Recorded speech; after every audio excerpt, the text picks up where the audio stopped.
So in this video, what I want to do is talk about chemistry. What is the plan for chapter 15? What should you be studying for your test? And how can you be ready for the concepts in thermochemistry? Now, when people hear the word test, sometimes they might panic. Oh no, there's a test. Okay, here's the deal. All we're saying is there's a concept, thermochemistry and thermodynamics. It has some key terms for us to know, like what is the first law of thermodynamics, what is the second law of thermodynamics, what is entropy, what is enthalpy. Like, we know the specific things we need to know. So what we need to do then is make a good series of notes by reading through the chapter, taking notes, focusing on the concepts in the chemistry syllabus document. If you need me to send that to you, again, I can do that. But the idea is, let's go back. Have we written the definitions for chapter 15? Have we written all the formulas in chapter 15? Have we written the examples 15.1, 15.2, 15.7, and 15.8 as good guides for us as we go into chapter 15 more? In example 15.1, they ask the question, how much energy will be required to melt 3.54 grams of ice at 0 degrees Celsius to water without any temperature change? We know the mass is 3.54 kilograms. We know the delta H is 6.01 kilojoules per mole. We go ahead and we convert the mass of water to the energy required, and that goes pretty smoothly. We take the mass that we've been given and we convert it to grams, and then we use the molar mass of water, which is 18.002 grams per mole. So again, example 15.1, we write down the mass that we've been given, all right, 3.54 kilograms.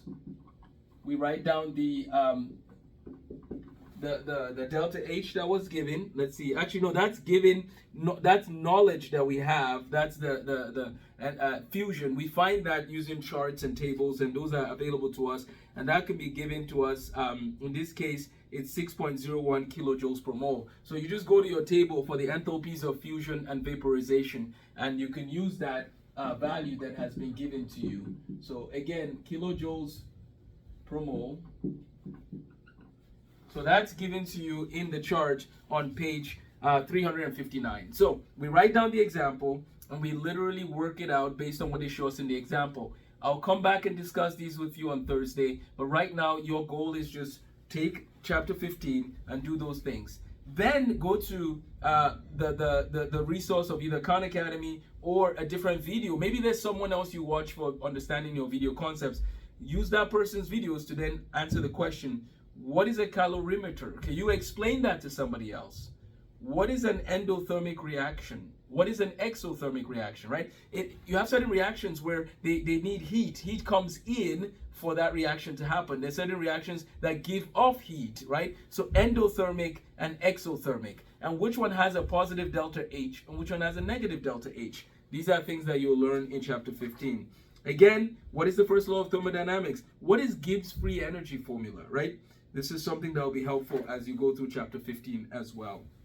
So what are we doing for chapter 15 in chemistry? We're going through the document I've given you, and we're going to use those concepts as our focus, like a focus for the test that we'll take next week on chapter 15. So we'll try and have that quiz actually on Monday, just because we'll spend more time going over some of these concepts. We're going to keep our focus to just these concepts, but please read the whole chapter. I know you won't understand every single thing the first time, but just give it a try. Just read through, see each section, read the application section of chapter 15. That is something that I can always pull problems from, because the application sections are written in a way that anybody can understand. And the idea is that you should know the applications of what you're learning in chemistry.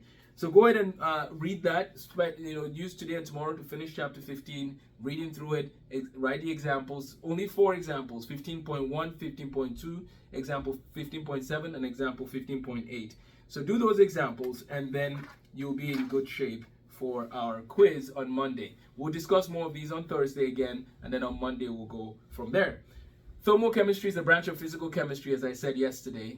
We are also going to see things in kinetics. So after thermochemistry, there's a section on kinetics, and then it goes on to other big fields of chemistry that we'll focus on. So only chapter 15 to 19 left for our chemistry course. There are some topics that you should master and know well, no matter what you do beyond chemistry. And one of them is molar mass. You're going to see that over and over again.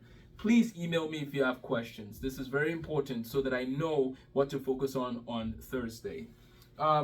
Those who are studying CLEP College Chemistry or CLEP Chemistry, you would notice that on page 5 it gives you a breakdown. Notice that you have structure of matter, states of matter, and so on. But there's a section 5% which goes to thermodynamics.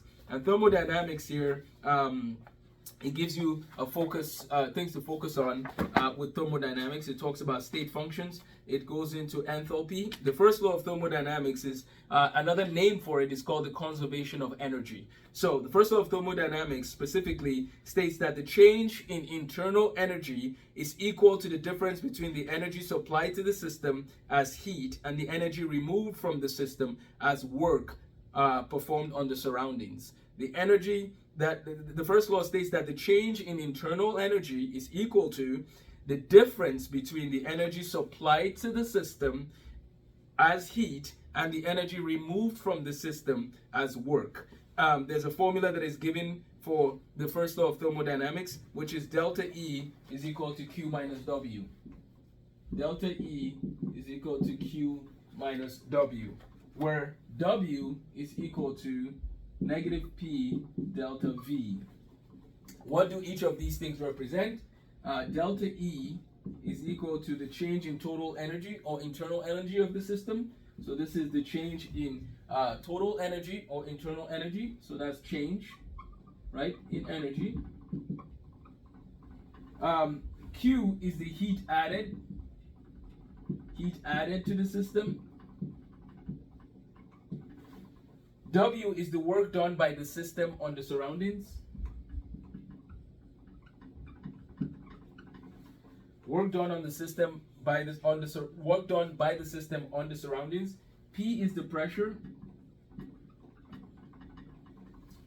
And delta V is the change in volume of the system.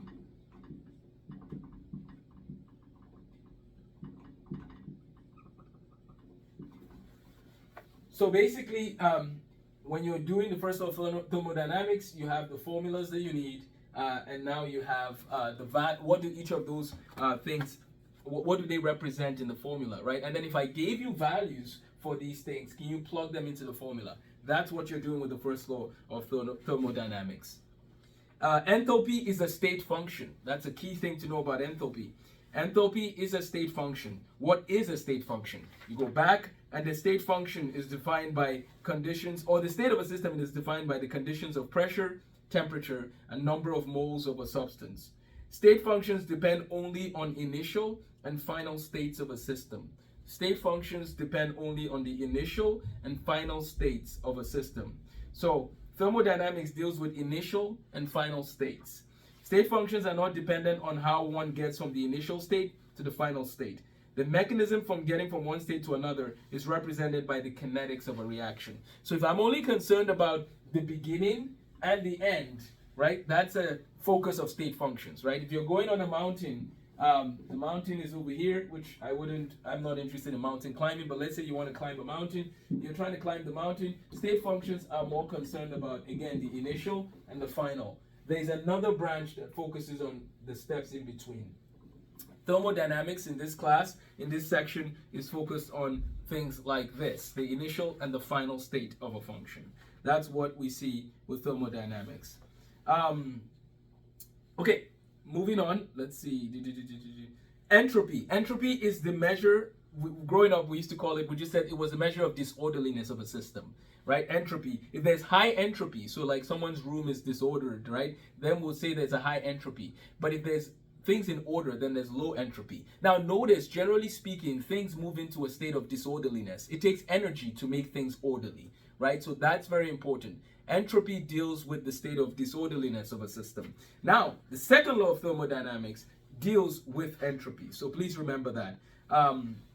Second law of thermodynamics deals with entropy. So entropy is the measure of disorder, and its units are joules per Kelvin. Entropy is a state function as well, just like enthalpy. The change in entropy of a reaction is the difference between the entropy contained in the product and the entropy contained in the reactants. So entropy is a state function. Now, the second law of thermodynamics simply states that the entropy of the universe increases during a spontaneous reaction. The entropy of the universe increases during a spontaneous reaction. The change in entropy of the system is defined as delta S. That's what we did. We do delta S for that change in entropy. Okay, so those are some key things. Let me give you one more thing here. So we've talked a little bit about enthalpy. We've talked a little bit about calorimetry, which your book discusses. In your PowerPoint slides, they give you calorimetry discussed there as an insulated container similar to a thermos, in which a thermometer detects the temperature change that occurs during a chemical reaction. That's what a calorimeter does. Another key definition: enthalpy is the thermal energy content of a system at constant pressure. Enthalpy is the thermal energy content, right? Thermal, when you think of thermal, you begin to think of heat and temperature. So enthalpy is the thermal energy change, is the thermal energy content of a system at constant pressure. So in the list of things here, we've talked a little bit about enthalpy. We've talked about calorimetry. We've talked about, in finding the fusion, right? I use the word vaporization and fusion. There's these values that are given in your book. We don't expect you to memorize all the values of fusion and vaporization. These are values that are given to you, and you just need to know how to use them in a formula. We've talked a little bit about entropy. We've talked about the first law of thermodynamics, and then the second law of thermodynamics. So then what's left is things like Hess's law. So let me talk about Hess's law, and we'll begin to descend the plane. This is a shorter video. I'll try and get you more content for tomorrow, but please feel free to use any videos available. Let me see that you know how to use your resources, right, to find videos and definitions for each of these terms that we're going to focus on our quiz. So basically, Hess's law states that the delta H of a reaction that is composed of multiple steps is equal to the sum of the delta H for each of those steps. So the delta H of a reaction, right, we call it the enthalpy change of a reaction. So the the heat of formation, the heat of formation, so we need to write all these down. So we have delta H. Okay, so the delta H of a reaction is composed of multiple steps. So if the delta H of a reaction is composed of multiple steps, then the sum of each of those steps, right? You could take the sum of each of the steps of the delta H. That's part of what Hess's law is talking about. You could take that the delta H of a reaction that is composed of multiple steps is equal to the sum of each of the delta H of for each step. Hess's law is an offshoot of the first law of thermodynamics because energy must be conserved in order for the sum of the energies of a component reactions to equal the energy of the total reaction. So if we take the delta H of one thing, delta H of another, the delta H of another, that will give us the total delta H then of that particular reaction. So it's just showing that there's something to be said about each of the individual steps of a reaction. And the energy needs to be conserved. The energy needs to be kept. And that's what the first law of thermodynamics said. Like, you might have heard people talk about the first law of thermodynamics by saying that energy can neither be created nor destroyed. Things like that. I don't know if you've heard it in that way, but that's part of the idea of this first law of thermodynamics. And Hess's law is continuing that discussion. There is delta H with a sub F, and that is the change of enthalpy for reaction that forms a compound from its pure elements under standard conditions. That is the standard heat of formation. So the standard heat of formation can be used to estimate delta H of any reaction. So basically, the delta H is equal to the delta H standard heat of formation of the products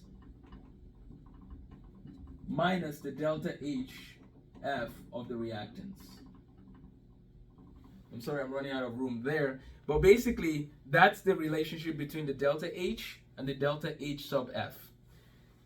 There are different values for delta H sub F. And again, we don't expect you to memorize all of them. But if we gave you a table with delta H sub F, can you find the values for what you need? That's what matters. So for example, if someone said that the delta H sub F of lead, right? Let's say lead is reacting with something, and it gives us a certain value. And someone says, what is the delta H?